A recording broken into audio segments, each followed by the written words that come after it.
On est la ferme d'Iska et Marina, donc Iska et Marina, c'est nos prénoms. On est à Saint-Martin-de-Curton, on est éleveur de brebis landaises et de vaches bordelaises. Depuis 2018? Ouais, officiellement depuis 2018. On est en agriculture biologique, certifiée. On est en plein air intégral. 100% herbe et en vente directe à la ferme. Donc on a choisi 2 races locales et à faible effectif. On travaille en lien avec le Conservatoire des races d'Aquitaine.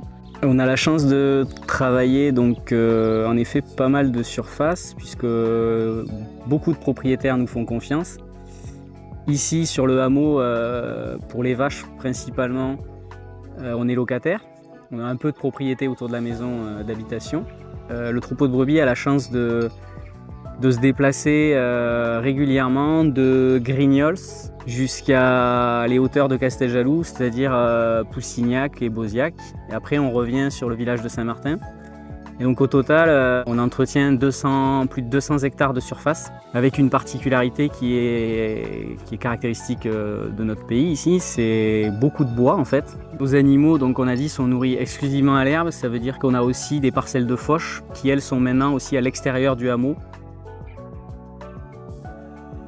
Du coup, moi, ce que j'aime bien, c'est que les journées ne se ressemblent pas. Enfin, j'aime particulièrement le moment des mises bas, d'avoir la surprise d'arriver. En général, chez nous, ça se fait tout seul en plus, donc on n'a plus qu'à arriver et voir une belle surprise, Moi, ce que j'affectionne particulièrement, ça serait d'abord le fait d'être mon propre chef, j'avoue.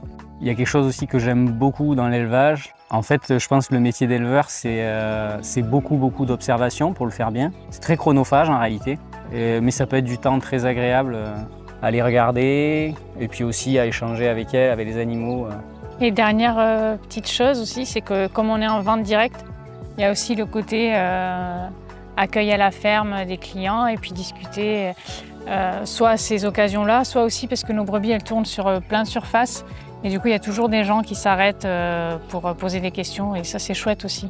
Et après, il y a quelque chose qu'on ne s'attendait pas, c'est que comme on élève des races menacées et des races anciennes, on vend aussi pas mal de reproductrices, alors que ce soit pour des particuliers qui veulent 2-3 brebis pour leur terrain, et maintenant donc des vaches pour de nouveaux élevages en fait. Donc les races se diffusent et c'est bien. Pour nous, ça fait une clientèle et pour la race, ça fait des nouveaux points d'élevage. Oui, alors nos projets, c'est déjà se stabiliser en fait. Si les réflexions, c'est de savoir comment est-ce qu'on s'autonomise sur la partie fenaison pour faire les foins. Puis après, c'est stabiliser les troupeaux, ça c'est important pour nous. Renouveler un peu les générations de mamans, c'est classique. Puisque jusqu'à maintenant, on a gardé toutes les femelles. Et donc voilà.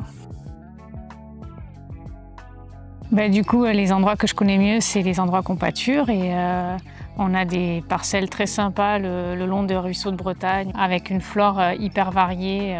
On a la chance d'avoir un environnement qui est assez varié sur la commune, même sur le canton, je dirais. Moi, j'adore la forêt, donc je suis dans mon élément. Le paysage Landes de Gascogne, ça a quand même un côté sauvage et très reposant.